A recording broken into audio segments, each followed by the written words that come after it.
Now, what is the system security plan? Now, the system security plan is our SSP. The system security plan describes the security controls that are in use or plan to be used to protect the aspect of the system. Now, the SSP or the system security plan also contains compliance description and it's mostly completed through interviews. So what you do is that we are talking to the various engineers, we are talking to the architects, that we are asking them that, okay, our SSP is supposed to contain a system introduction. It needs to have a system overview. It needs to have a system security requirement. It needs to have a security controls.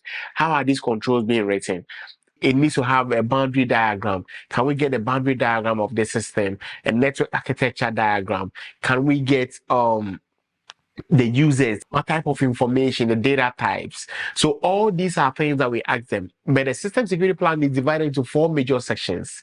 The first part, obviously, the system introduction. Now, this provides an overview of the whole purpose and scope of the SSP. It describes the system and tells you what the system is going to do.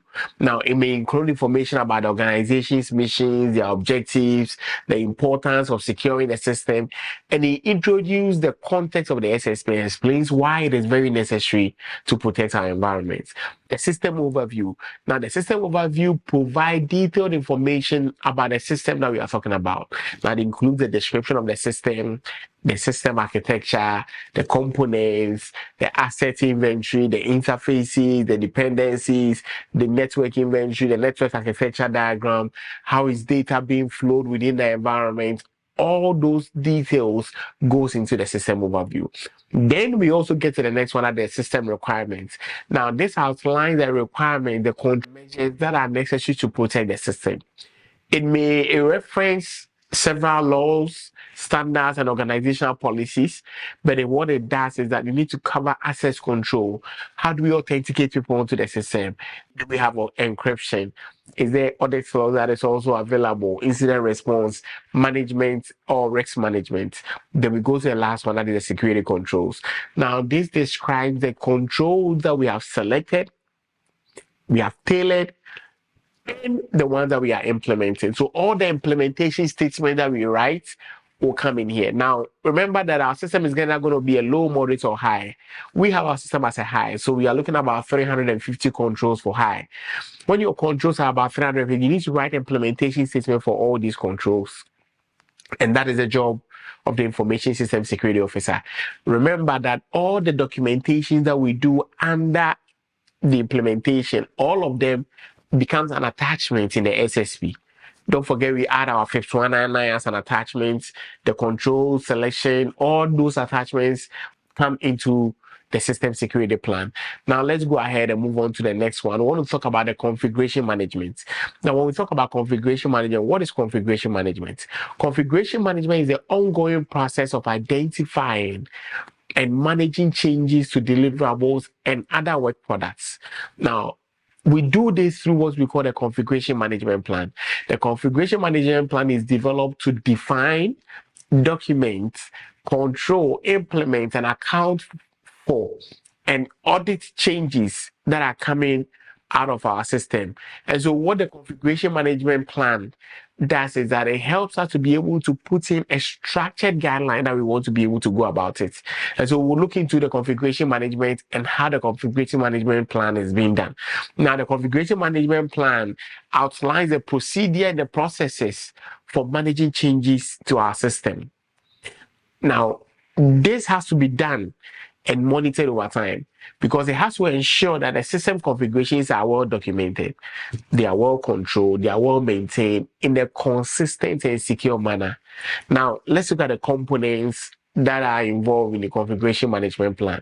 Obviously, always has an introduction, because that provides an overview of the purpose and the scope of the configuration management plan. Then it also explains why the configuration management plan is important for maintaining the system integrity and security. We need to assign roles and responsibilities, identifying the individuals or roles responsible for managing the configuration changes. Then we also have to define responsibility of stakeholders, such as our system administrators, our configuration managers, change control board, and the various end users that we have.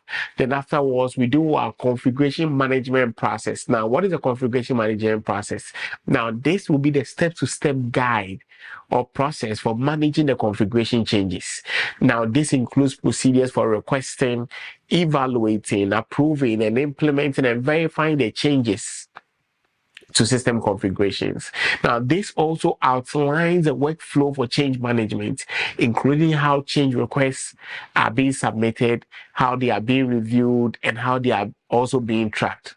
Then after we get to the next one, that is the configuration items. Now, the configuration items identifies the components or elements of the system that are subject to configuration management.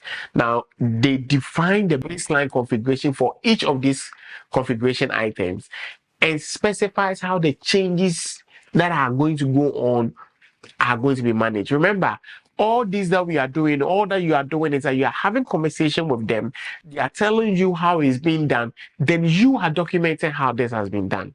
Then we have the version control. Now, the version control talks about how version control is being implemented to track changes within the system over time.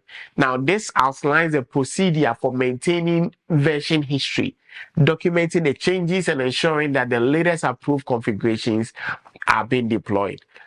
If we don't have those kind of approvals and this system being in place, you realize that there's going to be a lot of changes, but we wouldn't have been able to document them.